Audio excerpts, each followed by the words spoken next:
This might be one of the best budget prime lenses for the L-mount system. This is the Meike 35mm f2.0, a $200 lens that not only packs a punch in terms of performance, but also image quality.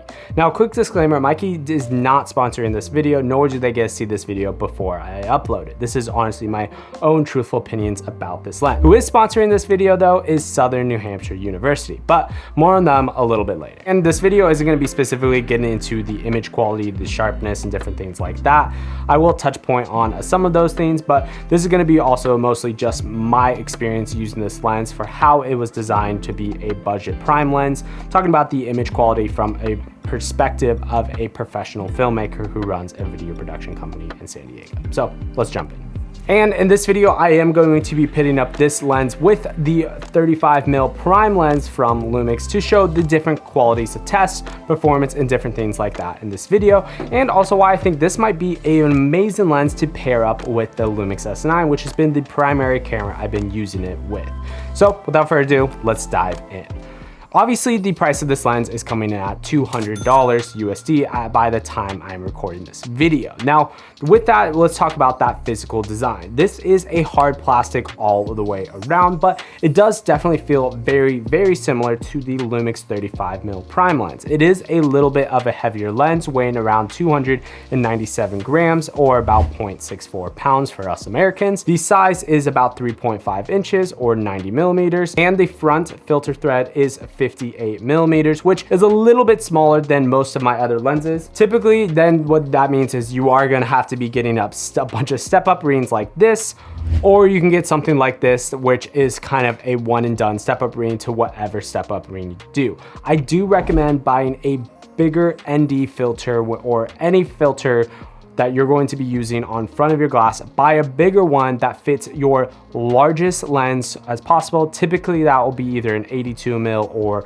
a 96mm, and then have step-up rings like this one to adapt to smaller filter thread lenses like this. You do have your autofocus and manual switch on the side, and then when you do take off the back lens protector, you do have a USB-C on the back because this is a third-party lens. They're not part of the L-mount Alliance, so you can do firmware updates via this USB-C on the back right here. Overall, it is a pretty high-quality lens for the price point of it. I was pretty shocked and impressed. And then the autofocus. I was actually really impressed on how well this autofocus lens has been performing.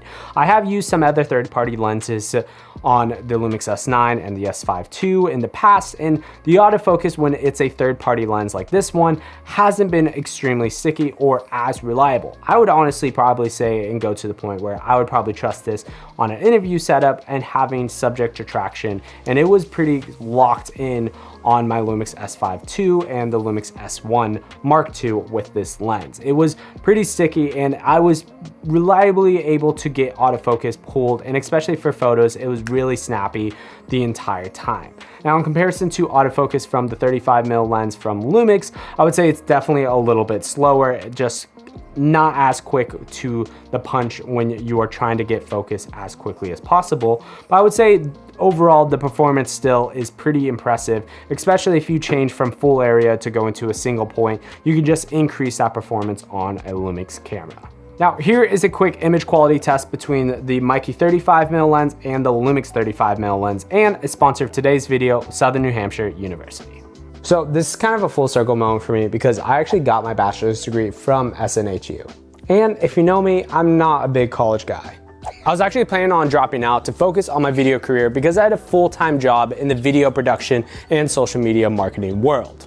But that's when I found SNHU, which is one of the largest online accredited universities in the United States. And the best part is you can take these courses on your own pace and on your own time. So if you're interested in learning about the social media marketing degree or the 200 plus other degrees they offer, and go to snhu.edu/MatthewDaniel, or you can click that link down below. And a huge thanks again for SNHU for sponsoring today's video.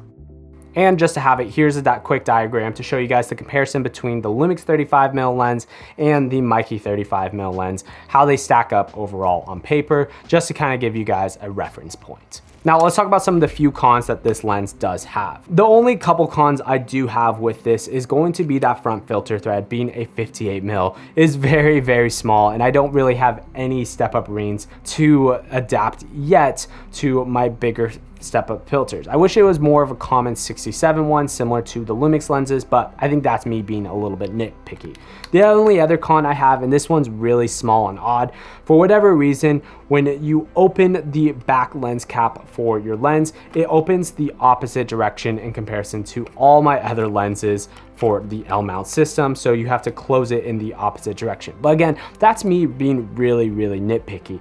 There probably is a couple more cons in terms of the image quality when you are pairing this up to $600 or $800 prime lenses from Lumix or Leica or any other L mount first party brand. But again, that kind of defeats the purpose of this lens right here. So let's dive into some of my final thoughts. For a $200 lens, would I recommend this prime lens?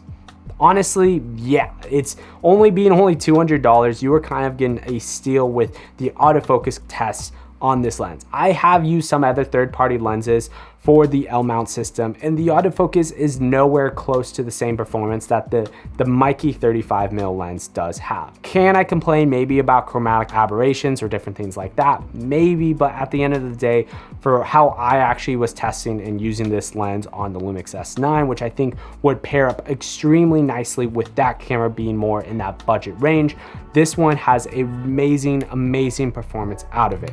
Now, and if you guys are interested in picking up this lens, there is going to be a link in the description, which does support me and this channel. If you guys are interested in seeing my honest thoughts about the Lumix S9, well, you can check out that video right there. YouTube recommends you might like this video right here. Until next one, guys, peace.